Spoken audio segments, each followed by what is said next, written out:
আমি রাসেল আহমেদ আপনাদের স্বাগত জানাচ্ছি যমুনা টেলিভিশনের নিয়মিত আয়োজন 24 ঘন্টায় প্রেজেন্টেড বাই আকিস শানশাইন। সমসাময়িক রাজনীতির বিষয়গুলো নিয়ে আলোচনা করি। আজকেও সেই আলোচনায় থাকতে চাই এবং এই আলোচনার জন্য আমাদের সাথে তিনজন অতিথি উপস্থিত হয়েছেন। তাদের সাথে শুরুতেই পরিচিত হয়ে নিচ্ছি। ডান দিক থেকে শুরু করছি।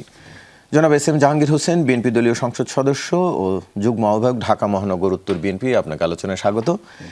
রয়েছেন ডাক্তার সাজিদুল হক রুবেল, সদস্য কেন্দ্রীয় কমিটি বাংলাদেশের কমিউনিস্ট পার্টি। আপনাকে আলোচনায় স্বাগত।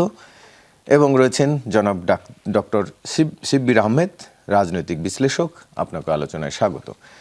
আলোচনা শুরু করতে চাই সবশেষ যে আসলে ঘটনাগুলো বেশি আলোচিত হচ্ছে সেটি দিয়েই। এরপরে দিনের আরও আলোচিত ঘটনাগুলো নিয়ে আমরা একটু আলোচনা করতে চাই। শুরুতে একটু রদবদল প্রসঙ্গে জানতে চাই। এস এম জাহাঙ্গীর হোসেন, একটু আপনাকে দিই। আসলে সবশেষ কিছুক্ষণ আগের খবর যে 9 জন সচিবের চুক্তি বাতিল করা হয়েছে যারা চুক্তিভিত্তিক নিয়োগে ছিলেন। এর আগে প্রধানমন্ত্রী কার্যালয়ে 3 সচিব বদলি, 122 জন নির্বাচন কর্মকর্তা, সেনাবাহিনী শীর্ষ পদে। এর আগে ঢাকা বিশ্ববিদ্যালয়ের উপাচার্য, তিনি গিয়ে পদত্যাগ করলেন, যদিও তাকে বদলির প্রসঙ্গ আসেনি, বা যেহেতু সেটি আসলে তার জন্য প্রযোজ্য নয়। মানে সব ক্ষেত্রে যে এতটা রদবদল, মানে নিজেদের লোক কেন দরকার সব ক্ষেত্রে প্রশাসনের? এরা সবাই অযোগ্য, তাও তো নিশ্চয়ই নয়। ধন্যবাদ আপনাকে। একটি নির্বাচনের পরে এই ধরনের ঘটনা, এটা কিন্তু স্বাভাবিক প্রক্রিয়া আমি নিজে মনে করি। কারণ আপনি অতীতে যে নির্বাচনগুলো দেখেছেন, প্রতিটা সাধারণ নির্বাচন যখন হয়েছে তার পরবর্তী যে সরকার এসেছে, সরকার অনেকগুলো পরিবর্তন করেছে, কিন্তু এবার প্রক্রিয়াটা একটু ভিন্ন। আপনি দেখেন এই 17 বছর যারা এই দেশে রাজনীতি করেছে, যা ফেসিবাদীর তকমা নিয়ে যারা দেশের রাষ্ট্র পরিচালনা করেছে, তারা এই সমস্ত প্রশাসনগুলো কীভাবে সাজিয়েছে। একদম লাস্ট একদম ইয়ার থেকে আপনার পিয়ন থেকে শুরু করে টপ পোস্ট পর্যন্ত কিন্তু সেই একই দ্বারা চলেছে। তো সেইভাবে তারা তাদের পছন্দ মতো মানুষগুলোকে বসিয়েছে। 17 বছরে কতগুলো নিয়োগ হয়েছে, সেই নিয়োগগুলো কীভাবে হয়েছে। তো সেই দিকে যদি আমরা বিবেচনা করি তাহলে স্বাভাবিক কারণেই যে ফেসিবাদরা পালিয়ে গিয়েছে, কিন্তু আমরা এই যে সরকারি কর্মকর্তা কর্মচারী যারা ছিলেন তাদের তো কোনো পরিবর্তন হয় নাই। তো অন্তর্বর্তী সরকারও তো ব্যাপক পরিবর্তন করেছে। হ্যাঁ, অন্তর্বর্তীকালীন সরকার পরিবর্তন করলেও কিন্তু কথা হলো যে তখনও দেখছেন পরিবর্তন করলেও তার পরিমাণটা কী ছিল। এবং এখানে বাংলাদেশে যতগুলো সরকারি কর্মকর্তা আছে সবগুলোই তো এই সমস্ত দোষে দুষ্ট। তারপরেও রাষ্ট্র একবারে সবগুলোকে ফেলে দেয়নি। রাষ্ট্র চালাতে হবে, সরকার চালাতে হবে, যার কারণে তারা রেখেছিল বা আছে। এখন ধরুন অন্তর্বর্তীকালীন সরকার যারা ছিল তারা এক বিবেচনা করে তাদেরকে রেখেছে। পরবর্তীতে নির্বাচিত সরকার যখন এসেছে, অন্তর্বর্তীকালীন সরকার আর নির্বাচিত সরকার সে ব্যবধানটাও তো আছে, সে পার্থক্যটাও তো আছে। একটা অন্তর্বর্তীকালীন সরকার একটা নির্বাচিত সরকার এক না। কাজেই অন্তর্বর্তীকালীন সরকারের যে দায়বদ্ধতা অনেক অংশে কম থাকে, কিন্তু একটা নির্বাচিত সরকারের দায়বদ্ধতা থাকে অনেক বেশি জনগণের কাছে। এবং সেই জনগণের প্রত্যাশা যদি পূরণ করতে হয় তাহলে তাদের কিছু কর্মকাণ্ড হাতে নিতে হয়, কিছু কাজ তাদের করতে হয়। সেই কাজের অংশ হিসাবে কিন্তু এই পরিবর্তন, এবং এই পরিবর্তন জনগণের প্রত্যাশিত। জনগণ যেটা চায় সেটা একটা নির্বাচিত সরকার করে। কাজেই জনগণের নবজ বুঝে কিন্তু নির্বাচিত সরকার কাজ করে। তা আমি মনে করি যে এই যে পরিবর্তন, এটা একটা স্বাভাবিক পরিবর্তন। কারণ তাদেরকে বসিয়ে রেখে, অর্থাৎ ফেসিবাদী আমলে যারা নিয়োগ পেয়েছে বা তাদের একাট্টা হয়ে তাদের পক্ষে যারা কাজ করেছে, তাদেরকে দিয়ে কিন্তু একটি অন্য বিরোধী যে সরকার এসেছে, আমি বিরোধী বলবো এই কারণে, কারণ ফেসিবাদরা এই দেশের সকলের বিরুদ্ধে ছিল। তো সেই তাদের আমলে নেওয়া এবং তাদের পদোন্নতি পাওয়া বা তাদের পারপাস সার্ভ করা যে গোষ্ঠীটা, যে মানুষগুলো, তারা কিন্তু এই সরকারকে সেভাবে সহযোগিতা করবে না। আপনারা দেখেছেন যে অন্তর্বর্তীকালীন সরকারও কিন্তু সেভাবে সহযোগিতা পায়নি। আপনি যদি পুলিশ প্রশাসনের কথা বলেন, আপনি যদি অন্যান্য আইন শৃঙ্খলা রক্ষাকারী বাহিনীর কথা বলেন, আপনারা দেখেছেন তো যে এই দেশে এই দেশে 5ই আগস্টের পরে 3 দিন এখানে কোনো একটা রাষ্ট্রের কোনো অভিভাবক ছিল না, আইন শৃঙ্খলা রক্ষাকারী বাহিনী ছিল না, কিন্তু জনগণ ঐক্যবদ্ধ ছিল। সেই জন্য ওই সময়টায় কোনো সমস্যা হয়নি। আপনি দেখেন এই 17 বছর যে সমস্ত মানুষগুলো নির্যাতিত হয়েছে, নিপীড়িত হয়েছে, কাদের দ্বারা হয়েছে? এই লোকগুলোর দ্বারা হয়েছে, এই লোকগুলোই করেছে। কিন্তু বিএনপি এখন যাদের রদবদল বা বদলি করেছে তাদের অনেকে অন্তর্বর্তী সরকারের নিয়োগ, তাদেরকেও তো বাতিল করছে। তার মানে কি অন্তর্বর্তী সরকারের ফ্যাসিবাদের সেই পক্ষপাত দুষ্ট হয়ে কাজ করে? এখন সেই ক্ষেত্রে হয়তো দেখা গেল যে কিছু যোগ্যতার ভিত্তিতে সেখানে যোগ্যতার মাপকাঠি আসতে পারে। হয়তো যোগ্যতার ভিত্তিতে তারা সেই থাকার জায়গার যোগ্য না, সেই কারণে হয়তো তাদের পরিবর্তন করেছে। আপনি ধরেন আমি তো প্রথমে কিন্তু বলেছি যে অন্তর্বর্তীকালীন সরকারের দৃষ্টিভঙ্গি একটা, আর একটি রাজনীতির সরকার, একটি নির্বাচিত সরকারের দৃষ্টিভঙ্গি অন্যটা।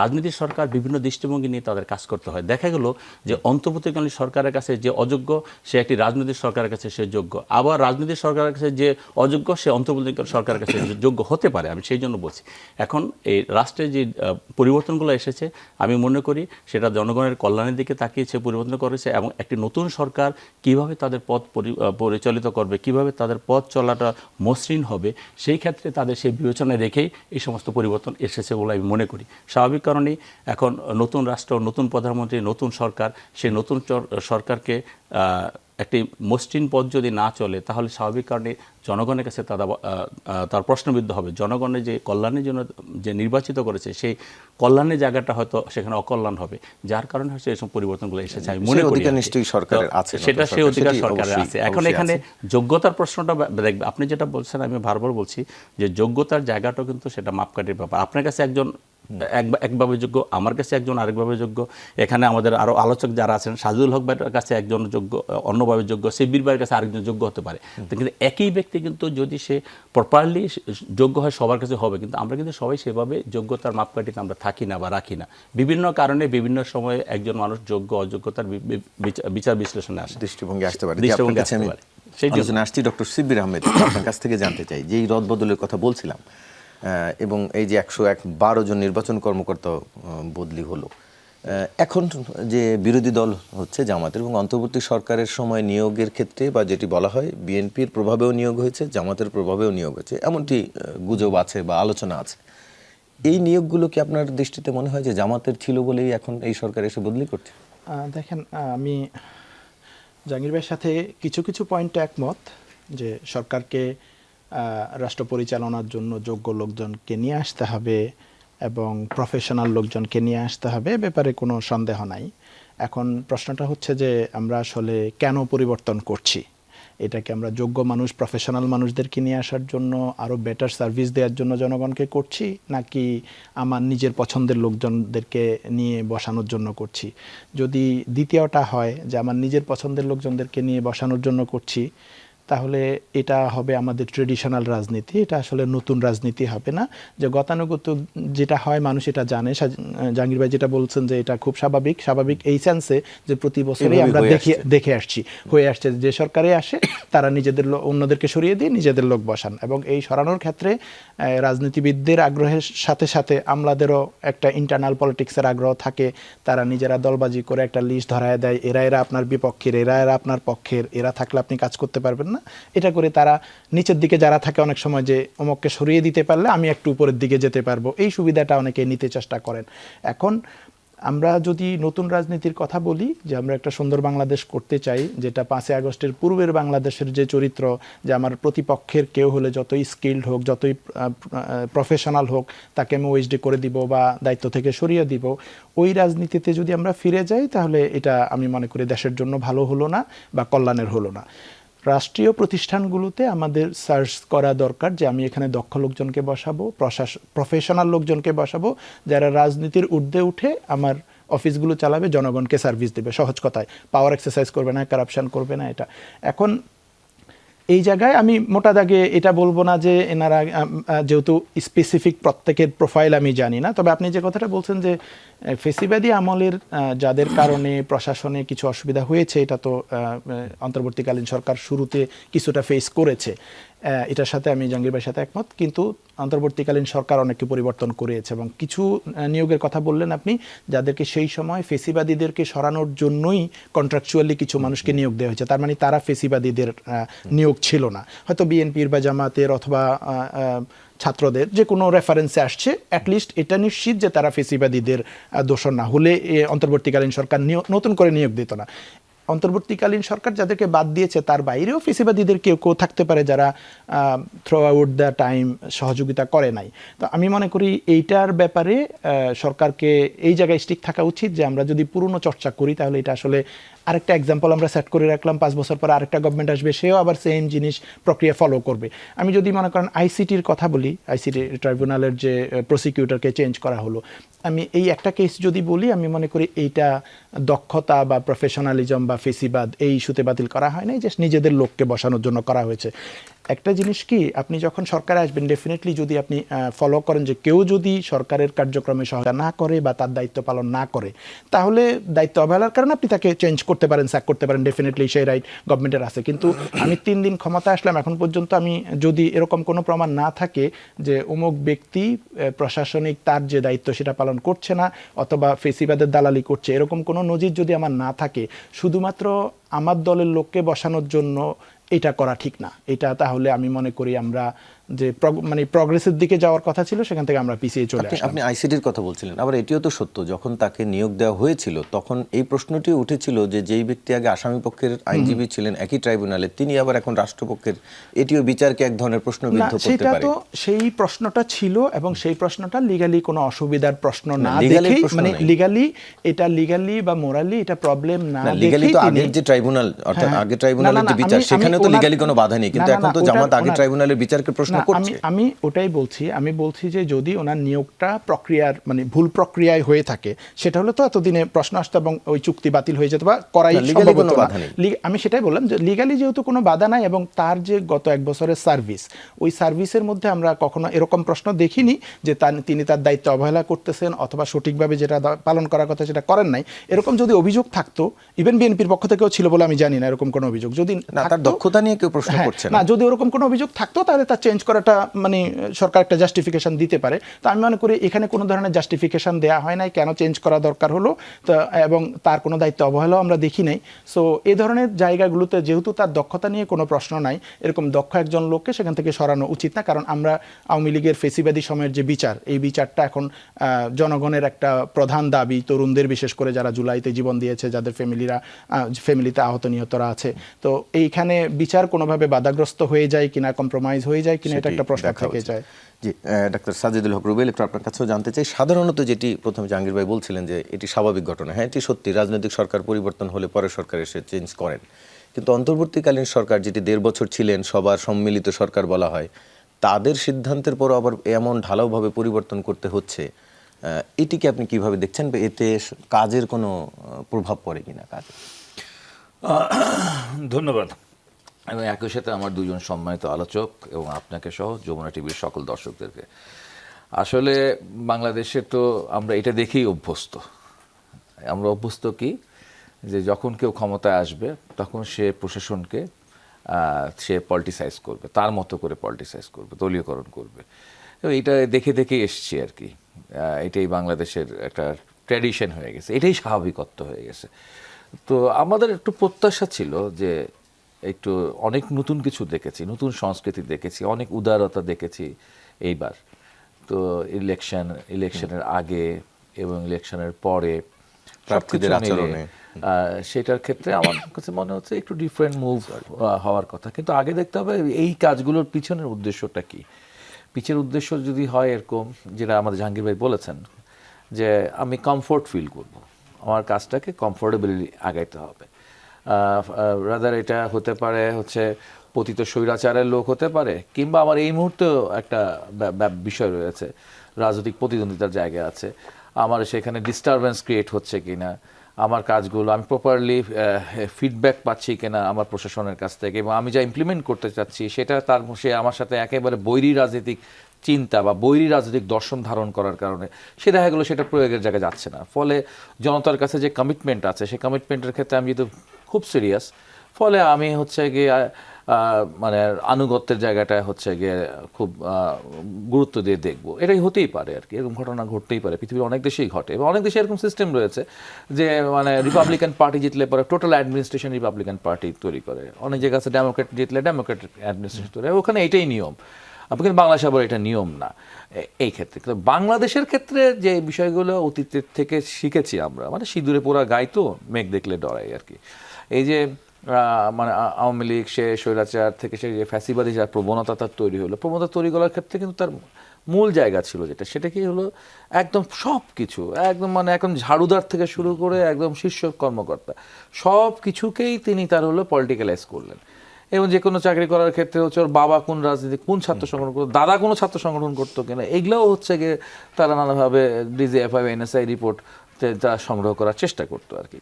তাহলে এখন আমি এই প্রবণতা থেকেও তো বেরিয়ে আসাটাও একটা কমিটমেন্ট, কিন্তু আমাদের এটাও কিন্তু কমিটমেন্ট আছে যে আমরা সত্যিকার অর্থে একটা গণতান্ত্রিক বাংলাদেশ বিনির্মাণ করব। এটাও একটা গুরুত্বপূর্ণ কমিটমেন্ট। এই জায়গায় একটা গুরুত্বপূর্ণ হচ্ছে গিয়ে রাজনৈতিক সংস্কৃতির পরিবর্তন প্রয়োজন, অপরিহার্য। সেই অপরিহার্যতার জায়গা থেকে যদি সবগুলো জায়গাতে দেখা যায় যে আমি ইফিসিয়েন্সির জন্য অনেক সময় অনেক নিয়োগ হয়েছে, চুক্তিভিত্তিক নিয়োগগুলো হয়েছে, যারা অনেক আগে রিটায়ার্ড হয়ে গেছে, স্বাভাবিক রিটায়ার্ড হওয়ার কাজ, অনেক দিন ধরে তারা কাজ করেন না, এমন অনেক ব্যক্তিকেও কিন্তু বাধ্য হয়ে শূন্যস্থান পূরণ করার জন্য তখন চুক্তিভিত্তিক নিয়োগ হয়েছে। দক্ষতার একটা প্রশ্ন ছিল, সেই দক্ষতার প্রশ্নটা মিট করবার ক্ষেত্রে, সেটা ডিল করবার ক্ষেত্রে এরকম পরিবর্তন হলেও হতে পারে। তবে সব কথা শেষ কথা আমরা যেটা দেখতে চাচ্ছিলাম যে পেশাদারিত্বের সাথে আপনি এতদিন ধরেন হচ্ছে 17 বছর একটা পুলিশ থেকে কথা বলে, 17 বছর পুলিশ ছিল পুলিশ লীগ, ঠিক আছে, মাঝখানে এই 17 মাস 18 মাস পুলিশ নাই, পুলিশ হয়ে গেছে। এখন আমি আবার পুলিশকে কি দেখবো, যে জনতার পুলিশ দেখবো, রাষ্ট্রের পুলিশ দেখবো, বাংলাদেশের পুলিশ দেখবো, না আমরা বিএনপির পুলিশ দেখবো? পুলিশ লীগ হঠাৎ পুলিশ দল হয়ে যাবে কিনা, ঠিক আছে, এটা তো আমরা দেখতে চাই না। আমরা এই 18 মাসে একটা খুব খারাপ প্রবণতা দেখেছি, সেটা হচ্ছে যে জামাত হচ্ছে মানে বিএনপি তো ছোটোখাটো জায়গায় বাস স্ট্যান্ড, ওই ফুটপাত ইত্যাদি নিয়ে দখলদারিত্ব, চাঁদাবাজি ইত্যাদি নিয়ে বেশি তার ইন্টেনশন ছিল তাদের মাঠ পর্যায়ের অনেকের, এবং এই জন্য প্রচুর লোককে তারা, হাজার হাজার লোককে তারা বহিষ্কারও করছে, কর্মীদেরকে বহিষ্কারও করছে তারা। কিন্তু জামাতের একটা বড় ইন্টেনশন ছিল একদম বিসি থেকে ডিসি থেকে শুরু করে সব কিছু দখল করা, ঠিক আছে, সব কিছু দখল করা। মানে আমি হচ্ছে গিয়ে মানে আওয়ামী লীগ আওয়ামীকরণ করেছে, তাই বলে আমি জামাতিকরণ করবো বা আমি বিএনপিকরণ করবো, কোনোটাই আমি করতে চাই না। আমরা হচ্ছে গিয়ে মানে প্রশাসনকে দেখতে চাই এটা রাষ্ট্রের একটা উইং, এবং এটা টোটালি ডিপলিটিক্যালাইজ করতে হবে এটাকে। কিন্তু আপনি ভিসির কথা বলছিলেন, অন্তর্বর্তী সরকারে নিয়োগ দেওয়া 56 জন উপাচার্যের বেশিরভাগই বিএনপি শিক্ষক রাজনীতিতে যুক্ত। তার মধ্যে রিজভী, রুহুল কবির রিজভী অভিযোগ করেছিলেন একটি জায়গায় একটা বক্তব্যে 16 জন বিশ্ববিদ্যালয়ের ভিসি জামাতের, তাহলে পার্সেন্টেজ তো বিএনপির এগিয়ে রইল। এখন বিএনপির শিক্ষক বেশি থাকতে পারে, জামাতের শিক্ষক কম থাকতে পারে, শিক্ষক ছাত্রদল বেশি ছেলে করছিল, ছাত্র শিবির কম ছেলে করছিল, ওই অনুপাতে এখন তারা খুঁজে পাইছে বিসি বেশি, এরকম হইলেও হইতে পারে। কিন্তু সেটা দেখার বিষয় না, বিষয়টা হলো টেন্ডেন্সিটা। আপনি 18 মাসে আসলে একটা ট্রেন্ড তৈরি করা দরকার ছিল ইন্টারিম গভর্নমেন্টের, যে ভাই আমি এখন হচ্ছে যে একটা শিক্ষক নিয়োগ করব, একজন অধ্যক্ষ নিয়োগ করব, একজন উপাচার্য নিয়োগ করব, দেখব না আমি তার রাজনৈতিক পরিচয়কে, দেখব না সে কোন দর্শনের চর্চা করে, আমি দেখব তার পেশাগত দক্ষতাকে। সেই জায়গায় এই ট্রেন্ডটা কিন্তু রাজনৈতিক দলের পক্ষে কঠিন করা। এটা সহজ ছিল যেই সময় আমাদের, সেই সময়টা আমরা হারিয়ে ফেলেছি, এবং এটা খুব মানে মিসলিড করেছে এবং মিসডিল করেছে অন্তর্বর্তী সরকার। জি, আরেকটি বিষয় আজকের বেশ আলোচিত বিষয়, রাষ্ট্রপতির গণমাধ্যমের খবর, এবং সেখানে তিনি বেশ কিছু মন্তব্য করেছেন, সেটি নিয়ে একটু আমরা আলোচনা করতে চাই। ডক্টর শিবির আহমেদ, একটু আপনার কাছ থেকে শুরুতে আলোচনা করতে চাই যে আপনি নিশ্চয়ই আজকে গণমাধ্যমে রাষ্ট্রপতির সাক্ষাৎকারটি দেখেছেন বা পড়েছেন, সেখানে তিনি বেশ কিছু মন্তব্য করেছেন, ষড়যন্ত্র শব্দগুলো ব্যবহার করেছেন, তাকে নিয়ে অনেক ষড়যন্ত্র হয়েছে, সেই সব ষড়যন্ত্র মোকাবেলার জন্য তিনিও বেশ সেই সময় বেশ আতঙ্ক বলবো কিনা শব্দটা, সেরকম একটি পরিস্থিতিতে ছিলেন। যারা আন্দোলন করেছিলেন সেখানে, অর্থাৎ বঙ্গভবনের সামনে, আমরা দেখেছি, আপনার নিশ্চয়ই মনে আছে, তার পদত্যাগের দাবিতে তাদেরকে তিনি একটি জায়গায় ভাড়াটিয়া শব্দ উল্লেখ করেছেন, আমি দেখেছি। একটু আপনার কাছ থেকে জানতে চাই যে কিভাবে দেখছেন এই। এটা খুব ইন্টারেস্টিং যে রাষ্ট্রপতি, উনি এখনও রাষ্ট্রপতি আছেন, সেই পজিশনে থেকে উনি একটা মিডিয়ায় সাক্ষাৎকার দিয়েছেন, এবং সাক্ষাৎকারে তিনি অন্তর্বর্তীকালীন সরকারের বিরুদ্ধে নানান অভিযোগ তুলছেন। ওনাকে অসহযোগিতা করা হয়েছে, ওনাকে একরকম গৃহবন্দী করে রাখা হয়েছে, কোথাও যেতে দেওয়া হয় নাই বা সুযোগ সুবিধা দেওয়া হয় নাই, নানান অভিযোগ তুলেছেন। এবং ওনার পদত্যাগের জন্য যে আন্দোলনগুলো হয়েছে, ওনার পদত্যাগের জন্য অনেকগুলো আন্দোলন হয়েছে বিভিন্ন কর্নার থেকে। শুরুর দিকে তিনি যেহেতু ফেসিবাদী আমলের নিয়োগকৃত একজন প্রেসিডেন্ট, এবং তিনি শুধু ফেসিবাদী আমলের নিয়োগকৃত প্রেসিডেন্ট এরকম না, উনি হচ্ছেন একদমই শেখ হাসিনার খুবই ঘনিষ্ঠ লোক, যেরকম লোক হলে যে উনি শেখ হাসিনাকে পা ধরে সালাম করতেন বলে খুব গর্ব করতেন। এবং উনি রাষ্ট্রপতি হওয়ার আগে উনি খুব টেনশনে পড়ে গিয়েছিলেন যে শেখ হাসিনা প্রধানমন্ত্রী কেন আমার পায়ে ছুঁয়ে সালাম করতে দিচ্ছে না। তো এরকম মানে খুবই একনিষ্ঠ আওয়ামী লীগার, আমরা যাদেরকে বলি ফেসিবাদী দলের লোক, যিনি ছাত্রজীবনে দল করেছেন, সেটা খুব প্রকাশ্যে ঘোষণা দিয়ে শেখ হাসিনার ঘনিষ্ঠ হওয়ার চেষ্টা করতেন। তো এটা নিয়ে খুব স্বাভাবিকভাবেই, যেহেতু ফেসিবাদী আমলের সবাইকে আমরা পরিবর্তন করেছি, সে সময় তার পদত্যাগের দাবিটা খুবই স্বাভাবিক দাবি ছিল। তারপরেও নানান কারণে নানানভাবে তিনি থেকেছেন। তো তিনি যে এতদিন পর্যন্ত টিকে আছেন এটার জন্য ওনার শুকরিয়া করা উচিত, যে আমার সাঙ্গপাঙ্গ সবাই পালিয়ে চলে গেছে, কিন্তু আমাকে দেশবাসী থাকতে দিয়েছে। সো দেশবাসীর উনি কাছে এজন্য তার BNP কে শুকরিয়া করা ধন্যবাদ উচিত। দিয়েছেন। হ্যাঁ, তো উনি যেটা বললেন যে সেই সময়ে ওনার পাশে বিএনপি ছিলেন এবং জনাব তারেক রহমানের সাথেও ওনার কমিউনিকেশন হয়েছে, তিনি তাকে আশ্বস্ত করেছেন। এবং আরেকটা নিউজ আমি দেখলাম যে তিনি বলেছেন যে এখন থেকে মানে বিএনপি সরকার গঠন করলে নিয়মিত বাণী প্রচারের সুযোগ তিনি পাবেন, যেটা ওনাকে এতদিন দেওয়া হয় নাই, বিভিন্ন প্রোগ্রামে সুযোগ অংশগ্রহণ করার। তো এইটা একটু আমার কাছে কনফিউজিং লাগে আর কি, যে বিএনপি কেন এই প্রেসিডেন্টের ফেসিবাদী আমলের একজন প্রেসিডেন্ট তাকে বিভিন্নভাবে সহায়তা দিচ্ছিলেন তখন, বা তার পাশে ছিলেন। এটা আমি জানি না, বিএনপির কাছে হয়তো এটা ভালো আনসার থাকতে পারবে। এটা একরকম মানে দেশবাসীর যে চাওয়া পাওয়া তার বিপরীতের চাওয়া পাওয়া, এবং ইনি এখন এটা প্রকাশ করে দিয়ে বিএনপির উপকার করলেন না ক্ষতি করলেন আমি জানি না। নানান আলোচনা সমালোচনা হচ্ছে নেট দুনিয়ায়, যে এতদিন হয়তো মানুষ মনে করতো যে নানান কারণে উনি থেকে গেছেন, কিন্তু এখন জিনিসটা স্পষ্ট যে বিএনপি চায় নাই বলেই রাষ্ট্রপতির পদত্যাগটা হয় নাই বা তাকে পদচ্যুত করা সম্ভব হয় নাই। এখন আমি জানি না বিএনপি যদি তাকে এতই পছন্দ করেন তাহলে এখন কি আবার বিএনপি নতুন রাষ্ট্রপতি দিবেন, নাকি ওনাকেই কন্টিনিউ করবেন, যেহেতু ওনাকে একটা স্বপ্ন দেখিয়েছিলেন যে ওনাকে নিয়মিত বাণী প্রচারের সুযোগ দিবেন। এখন যদি আমরা তো আলাপ আলোচনা শুনছি যে বিএনপি হয়তো নতুন রাষ্ট্রপতি নিয়োগ দিবেন, খুব স্বাভাবিক এরকম হয়, তো সেক্ষেত্রে হলে তাহলে তো ওনার আর বাণী প্রচারের সুযোগটা থাকলো না। কিন্তু উনি যে সাক্ষাৎকারটা দিলেন অন্তর্বর্তী সরকারের বিরুদ্ধে, আমি মনে করি এটা টোটালি এইটার কোনো খুব একটা মেরিট আছে আমি মনে করি না, ইন আ সেন্স যে অন্তর্বর্তীকালীন সরকার আসলে ওনাকে রক্ষা করেছে। আলটিমেটলি ওনারা চাইলে তো জনগণের দাবির মুখে তাকে সরিয়ে দিতে পারতেন, তো সরিয়ে না দিয়ে যে রক্ষা করলেন, ওনাদের ক্যাপাসিটিতে ওনাকে যতটুকু সুযোগ দিয়ে রক্ষা করা যায় কাইন্ড অফ এরকম সুযোগ দিয়ে রক্ষা করেছে, এবং এটার পেছনে একটা শক্তি ছিল বিএনপির সাপোর্ট। এইটা আমার কাছে মনে হয়। আমি একটু সেটি নিয়ে জাহাঙ্গীর ভাইয়ের একটু মত জানতে চাই। রাষ্ট্রপতি নিজেই বলেছেন যে ওই সময়ে বিশেষ করে তাকে অপসারণের যে চেষ্টাটা, সেই সময় বিএনপির সাপোর্ট ছিল, এবং যেটি তিনিও বলছিলেন তার বক্তব্য এসছে যে বিএনপির শীর্ষ নেতৃত্ব থেকে তাকে জানানো হয়েছিল যে হ্যাঁ আপনার প্রতি আমাদের সমর্থন আছে। তো ফ্যাসিবাদের আমলে নিয়োগ করা রাষ্ট্রপতির পক্ষে এতটা সমর্থনের কারণ কি আসলে?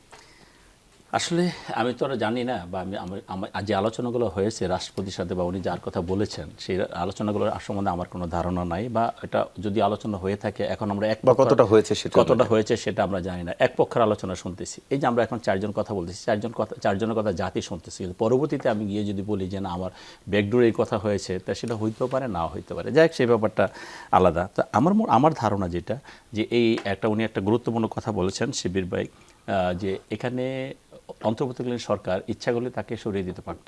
কে চেয়েছে কে চায়নি সেই ব্যাপারটা বড় কথা না, বড় কথা হলো যে অন্তর্বর্তীকালীন সরকার কি চেয়েছে।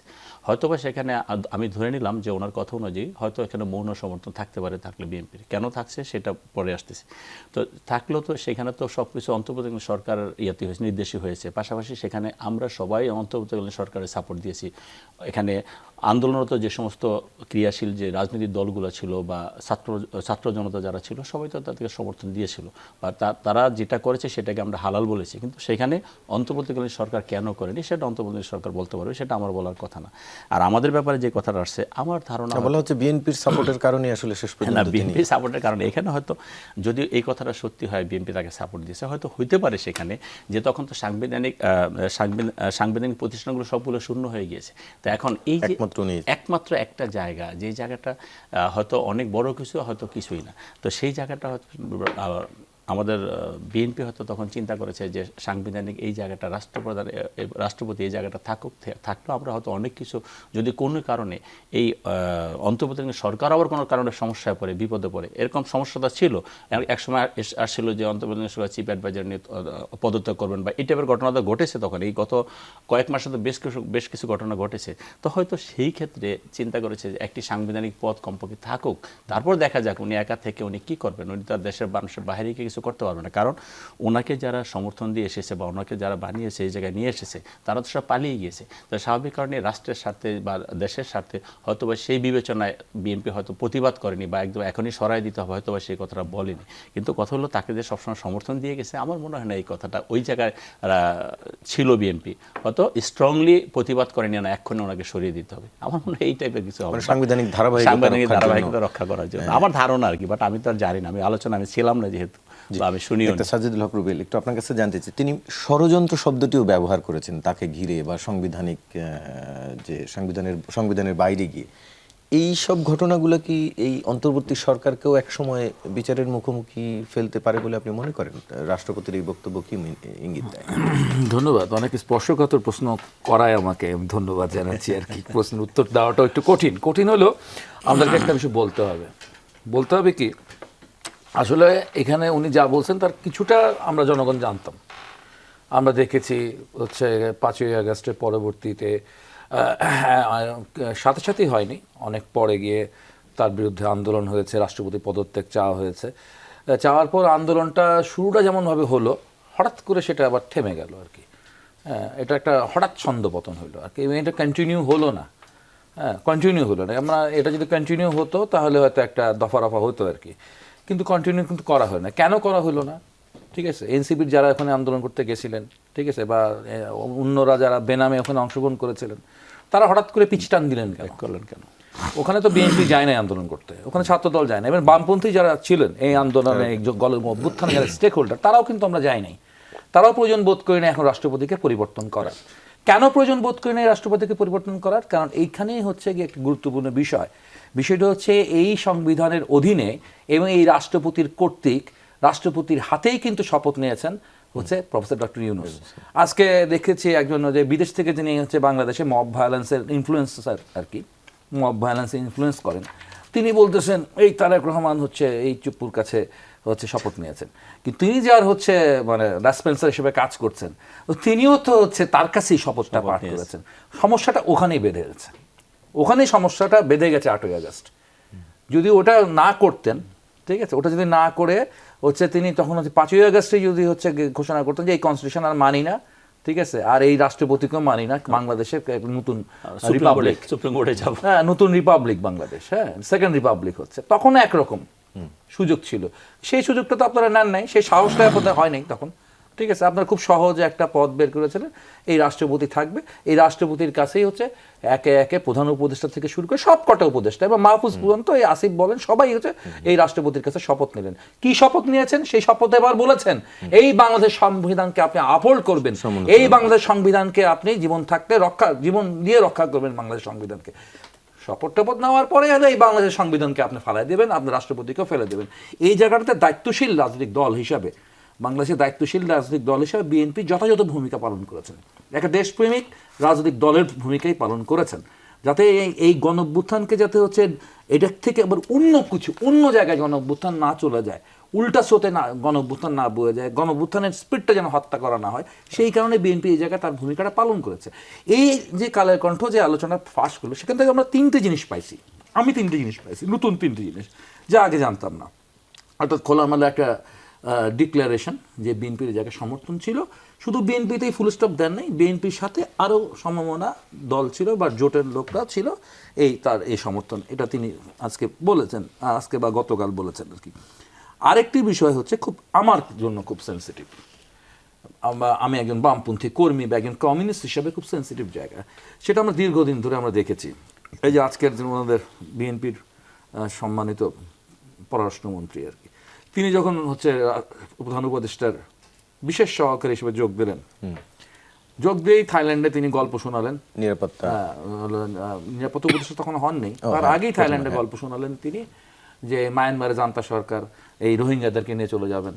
তার রেশ ধরেই বলেছিলেন ইউনূস যে এই রোজা চলতেছে, রোজার ঈদে ইউনূস সাহেব হচ্ছে সমস্ত বাংলাদেশের রোহিঙ্গাদেরকে নিয়ে তিনি রাখাইনে ঈদ করবেন, এরকম একটা স্বপ্নের ফানুস তিনি দেখালেন আর কি। অনেক বাঙালিকে, আমাদেরকে অনেক হাইকোর্ট টাইকোর্ট দেখালেন আর কি এই খলিল সাহেব আর কি।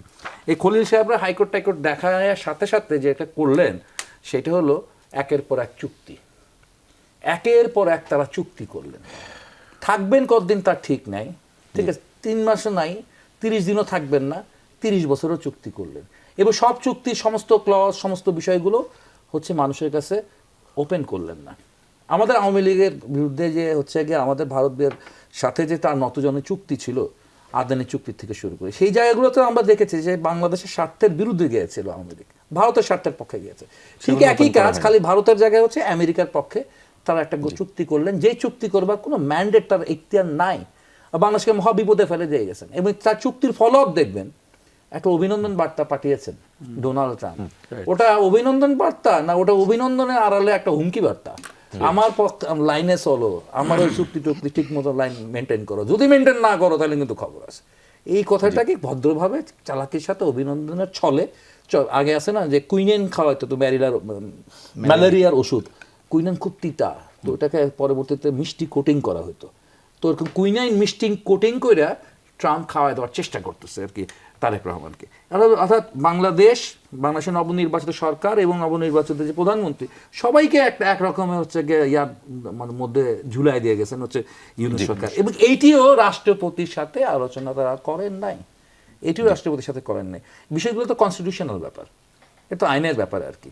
ঠিক আছে, এখন আপনি যেই নিয়োগ করুক, ফ্যাসিবাদ নিয়োগ করুক, জামাত নিয়োগ করুক, যেটাই নিয়োগ করুক, আমি তো তার আন্ডারে হচ্ছে ওত নিচ্ছি, ফলে সেটি কন্টিনিউ রাখাটাই উচিত বলে মনে করছি। ডক্টর শিববির আহমেদ, একটু আপনার কাছ থেকে, ধর্মমন্ত্রী কাজী শাহ মোফাজ্জল হোসেন কায়কোবাদ বলেছেন, যারা ইসলামের নামে ধর্ম নিয়ে ব্যবসা করতে চায় তাদের কোথাও স্থান দেওয়া হবে না। বাংলাদেশে কেউ ইসলামের নামে ধর্ম ব্যবসা করে? দেখেন, এগুলো তো অভিযোগ পাল্টা অভিযোগ, এ ধরনের কথাবার্তা বলা হয়। ধর্ম ব্যবসা করা, ধর্ম ব্যবসা বলতে আসলে কি মিন করে এই জিনিসটা আসলে ডেফিনিশন ক্লিয়ার করা উচিত। আমি যদি কায়কোবাদ সাহেবের কথাই বলি, মানে কেউ যদি অভিযোগ করতে চায় তাহলে কায়কোবাদ সাহেবের বিপক্ষেই এই অভিযোগটা করা সম্ভব, যে কায়কোবাদ সাহেব একজন ট্রেডিশনাল রাজনীতিবিদ, এবং বলা হয় যে এলাকায় ওনার বিরুদ্ধে কেউ দাঁড়াইতে পারে না, ইভেন বিএনপির কেউ ওনার বিপক্ষে দাঁড়াইতে পারে না। বিএনপির আগে যে ব্যারিস্টার কে যেন ছিলেন ওখানে, ওনার পরিবার ওখানে রফিক রফিক সাহেব, ওনার পরিবার কখনোই ওখানে দাঁড়াইতে পারে না, এবং ওনার ছেলেরাও দাঁড়াইতে পারে না রাজনীতিতে। ওনার বিরুদ্ধে, উনি তো সারা জীবন ক্ষমতার কাছাকাছি ছিলেন, এরশাদ সাহেবের সময় ছিলেন, এবং উনি একবার বলছিলেন, জীবনে যতবার এরশাদ করেছি এতবার আল্লাহ আল্লাহর নাম নিলে আমি জান্নাতে চলে যাইতাম। তো উনি লেবাসে, পোশাকে, সব কিছুতে উনি একদমই একজন ধার্মিক মানুষ, কিন্তু ওনার যদি আপনি ব্যক্তি জীবন দেখেন, ওনার ঋণ খেলাপির অভিযোগ আছে, এবং ওনার বিরুদ্ধে নিজের দলের এবং অন্যদেরকে নিষ্পেষণ নিপীড়নের অভিযোগ আছে। তো আমি তো মনে করি উনি যে ব্যক্তি জীবনে উনি ধর্মকে পালন করেন না, কিন্তু রাজনৈতিক জায়গায় ধর্মের লেবাস ব্যবহার করেন, এবং হয়েছে না ধর্মমন্ত্রী। তো এইটাই আমি মনে করি ধর্ম ব্যবসা। যদি কেউ সত্যিকার অর্থে তিনি তার জীবনাচরণে ধর্ম প্র্যাকটিস করেন এবং তিনি সেভাবেই থাকেন, তাহলে আমি এটাকে ব্যবসা বলি না, আমি বলবো এটা তার জীবনাচরণ। কিন্তু কেউ যদি সত্যিকার অর্থে এটা জীবনাচরণের পার্ট না তার, কিন্তু রাজনৈতিক কারণে ব্যবহার করতেছেন, তখন আমি বলবো এটা হচ্ছে ধর্ম ব্যবসা। ধরেন অনেক ক্যান্ডিডেটদের ক্ষেত্রে এরকম হয় যে সারা জীবন পশ্চিম দিকে ফিরে আসারও খায় না, কিন্তু নির্বাচন আসলে একদম টুপি লাগাইয়া, দাড়ি লাগাইয়া, পাঞ্জাবি লাগাইয়া নিয়মিত মসজিদে যাচ্ছেন, সবার কাছে করছেন, পট্টি লাগাচ্ছেন, তসবিহ হাতে নিচ্ছেন। তো এগুলোকে আমি বলি ধর্ম ব্যবসা। মানে আপনি ধর্মকে ইউজ করে মানুষকে বোকা বানিয়ে নির্বাচনের সময় বৈতরণী, কিন্তু নির্বাচনের আগে যে বৈতরণী যেটি জামাতের বিরুদ্ধে ছিল, যে জান্নাতে যাবে, এই জিনিসটা দেখেন, এই অভিযোগটা বিএনপির বিরুদ্ধে ছিল। বিএনপির অনেক নেতারা এরকম বলছেন, জান্নাতের কথা সরাসরি জান্নাতের কথাই বলেছেন, ধানের শীষে ভোট দিলে জান্নাতে যাবেন, বেগম খালেদা জিয়াকে এটা করলে জান্নাতে যাবেন, এই ধরনের বক্তব্য আছে। বেশ কয়েকটা বক্তব্য আমি দেখাতে পারবো ভিডিও, জামাতের লোকেরাও অনেকে এরকম বলেছেন। তো এই ব্যাপারটা হচ্ছে ওই যে যেখানে সুযোগ পায়, যাকে যেভাবে বলার জন্য সুবিধা পায় এভাবে বলে। আমি মনে করি এগুলো দরকার নেই। ইভেন ধরেন, মনে করেন তারেক রহমান সাহেব যে সিলেট থেকে নির্বাচনী ক্যাম্পেইন শুরু করলেন, ওইটাও কিন্তু উনি শুরু করলেন যে উনি মাজারে গেলেন, ওখান থেকে নির্বাচনী ক্যাম্পেইন শুরু করলেন। এটাও কিন্তু এক ধরনের ধর্মকে ব্যবহার করাই, আপনি ভোট পাওয়ার জন্য ধর্মীয় একটা জায়গা বিশ্বাস হতে পারে। আমি ধরি নামাজ পড়ে একটা কাজ শুরু করলাম, সেটা তো আমার নিজস্ব বিশ্বাস। আমি একটা মাজারে গিয়ে ওখান থেকে শুরু করলাম, এবং ওখান থেকে ওনার একটা বক্তৃতা তখন খুব বিতর্কিত হয়েছিল, যে উনি বলেছিলেন যে নরসিংদীতে যে ভূমিকম্প হয়েছিল এটা একটা দলের শিরকের কারণে হয়েছে, নরসিংদী ঢাকায় যে ভূমিকম্প হয়েছে। তো এগুলো আমি মনে করি আর কি, মানে ধর্মের এরকম ব্যবহার না হওয়াটাই উত্তম। মানুষকে মানুষের মতো করে চয়েস করতে দেন, পলিসি নিয়ে যান যে আমি দেশের জন্য কি করতে চাই, আমার এই পলিসি আছে, আমার প্রতিপক্ষের এই পলিসি আছে, পলিসি নিয়ে ডিবেট হোক, তারপরে মানুষ চুজ করুক সে কাকে ভোট দিবে। জি, ডাক্তার সাজিদুল হক রুবেল, একটু আপনার কাছ থেকে জানতে চাই আরেকটি প্রসঙ্গ আসলে, এবং এটি নিয়েও একটু জানতে চাইব আপনার কাছে, ধর্ম নিয়ে ব্যবসার প্রসঙ্গ। আরেকটি ছোট করে চাঁদাবাজির প্রসঙ্গও জানতে চাই, যেটি নিয়ে গেল কয়েকদিন ধরে আলোচিত, এবং রাজধানীর মোহাম্মদপুরে থানাও ঘেরাও করে স্থানীয় ব্যবসায়ীরা এবং সাধারণ মানুষ। গতকালের ঘটনা, দিন শেষে এই সরকার দায়িত্ব নেওয়ার পরেও মানুষকে থানা ঘেরাও করতে হচ্ছে, সেটি নিয়েও একটু আপনার মন্তব্য জানতে চাই। শুরুতে ছোট করে একটু বলবেন ধর্ম নিয়ে এটা রাজনীতি। আগে চাঁদার ব্যাপারটা বলে তারপর ওটাই আসি। চাঁদার ব্যাপারটা ক্ষেত্রে এটা প্রথম বলতে হবে যে এটা এত রাতারাতি বদল হবে না, বহুদিনের পুরনো সংস্কৃতি। এটার জন্য হচ্ছে থানা ঘেরাও হয়েছে, এটাকে আমি অভিবাদন জানাচ্ছি। এরকম থানা ঘেরাও হওয়া দরকার, মানুষের আওয়াজ তোলা দরকার, এবং আওয়াজ তোলার পরে দেন রেসপন্সটা কি করে হোম মিনিস্ট্রি এবং গভর্নমেন্ট, এইটা হলো দেখা। এখনকার চাঁদাবাজি কারা করছে? হ্যাঁ, এটা এখনকার চাঁদাবাজি আগেও যারা করেছে এখনও তারা করতেছে। চাঁদাবাজির তো একটা মানে বিশিষ্ট ইয়া আছে, এবং অনেক মানুষ আছে আমার পাড়া মহল্লা বিভিন্ন জায়গায় দেখি মানুষ আছে, ছোটবেলা থেকে দেখে আসতেছি, তাদের কোনো দল নাই। যখন যে দল ক্ষমতা আসে তখন তারা সেই দলের লোক হয়ে যায় আর কি। এরাই হচ্ছে এই মাফিয়াটা, এই চাঁদাবাজি সিন্ডিকেটটা কন্টিনিউ করে। এটা কিভাবে ডিল করবে বিএনপি, এটা আমরা দেখতে চাই। তবে এখন এই 3 দিনের মধ্যে করবে, আলাউদ্দিনের কোনো আশ্চর্য প্রদীপ বিএনপির হাতে নাই, এটা একটি বিষয়। আরেকটি বিষয় হচ্ছে শিবির ভাই যেটা বললেন, আমি সেটা এই অংশটার সাথে খুব একমত। ঠিক আছে, আসলে ধর্মকে দুইভাবে ব্যবহার করা হচ্ছে। একরকম ব্যবহার করা হচ্ছে যে আমি হচ্ছে আমার লাইফ স্টাইলে আসলে আমি ধর্মকে ধারণ করি না, কিন্তু আমি ভোট পাওয়ার জন্য ধর্মকে ব্যবহার করি। এইটাও কিন্তু খুব গুরুত্বপূর্ণ ধর্ম ব্যবসায় অবশ্যই মেনটেন করি। এবং এখানে আমি একটা অদ্ভুত ব্যাপার দেখবেন আর কি, আমি দুটি বিশেষ রাজনৈতিক দলের ক্ষেত্রে উদাহরণ দিচ্ছি। দুটি রাজনৈতিক দলই ধর্মের নাম ব্যবহার করে, হ্যাঁ, কিন্তু প্রয়োগের ক্ষেত্রে তারা 2 রকম আর কি। একটা খুব কট্টর, তাকে আমি প্রশংসা করতেছি না। ধরুন এখানে যদি আপনি নারী অ্যাঙ্কর হতেন, তারা সেই রাজনৈতিক দলটি অংশগ্রহণই করে না, বা আলোচকদের মধ্যে একজন নারী থাকলে সে উঠে চলে যায়। আমি নিজেও এরকম অভিজ্ঞতা পাইছি, একটা টকশো করতে গিয়ে বিরাট সংকট কী হয়েছে সে জানতো না, একজন সহ আলোচক নারী এসে সে চলে যাচ্ছে, ওয়ার্কআউট করতেছে, এবং এটা কীভাবে কারা কেমনে কী করবে এটা বুঝতে পারতেছে না তারা, আমি বুঝতে পারতেছি না কী করবো। পর তাকে ছাড়া আমরা 2জন মিলে প্রোগ্রাম করেছি। তো এরকম কট্টরতা দেখায়, কিন্তু সেই দলটি আমি মনে করি সেই দলটি ধর্মকে নিয়ে ব্যবসা করছে না, সে যেটা বিশ্বাস করছে সেটা সে প্রয়োগ করছে। কিন্তু আমরা আবার আরেকটি দলকে, জামাতকে দেখি, জামাত আবার দেখি হচ্ছে সব কিছুই তারা হচ্ছে চেঞ্জ করে ফেলে দেয়, তাদের কোনো মানে স্থিরতা নাই। এই তারা হচ্ছে শহীদ মিনারে যাওয়া নিয়ে হচ্ছে 54 বছর ধরে না 75 বছর ধরে তারা হচ্ছে বদনাম করলো, আবার যায় নিজের ওখানে ছিল হাজির হয়ে গেল আর কি। আবার তারা মুনাজাত করাটাও হচ্ছে বেদাত কিনা এনে প্রশ্ন তুলে আবার দেখা গেল ওখানে যাবার তারা নিজেরাই মুনাজাত করতেছে। এই যে ধর্ম নিয়ে ফ্লেক্সিবিলিটি, এটাও কিন্তু আরো ভয়ঙ্কর ব্যাপার। এবং এটা ফ্লেক্সিবিলিটি শুধু না, এবং এটাও হচ্ছে পলিটিক্যাল অ্যাবিউজ করা হয়। আমি দেখেছি আমার এলাকায় বলতেছে যে বিএনপির নেতারা ইসলামের বিরুদ্ধে টেলিভিশনে কথা বলে। কোথায় ইসলামের বিরুদ্ধে বললো? কারণ ওই যে জামাতের বিরুদ্ধে বলছে, তারা এমনভাবে বিষয় নিয়ে আসছে যে জামাত এবং ইসলাম দুটোকে সিনোনিমস করে ফেলছে। নো, দুটো সিনোনিমস না। আমার কাছে শাশ্বত ইসলাম, মানুষের কাছে শাশ্বত ইসলাম এক জায়গায়, আর তার দলীয় যে রাজনীতি, দলীয় ইসলাম, সেটা একটা আলাদা জিনিস। ফলে মওদুদির ইসলাম আর শাশ্বত ইসলাম কখনো এক হতে পারে না। এটাও দেখতে হবে, এভাবেও ধর্ম ব্যবসাকে দেখতে হবে আর কি। চাঁদাবাজিটা নিয়ে আমি যে সামান্য একটু অ্যাড করে দেবো, যে চাঁদাবাজি নিয়ে ভাই তো সংক্ষেপে একটু বলেন যে এটা ট্রু 2-3 দিনে চাঁদাবাজি বন্ধ হয়ে যাবে, এটা আমরা মনে করি না। কিন্তু ধরেন আমরা যদি মন্ত্রীর কথা শুনি যে তিনি বললেন যে সমঝোতার মাধ্যমে যেটা নেবে এটা চাঁদা না, এটা তো আসলে একটা নৈতিকভাবে সমর্থন দিয়ে দেয়া যে একভাবে জায়েজ করে নিলাম। Thank you.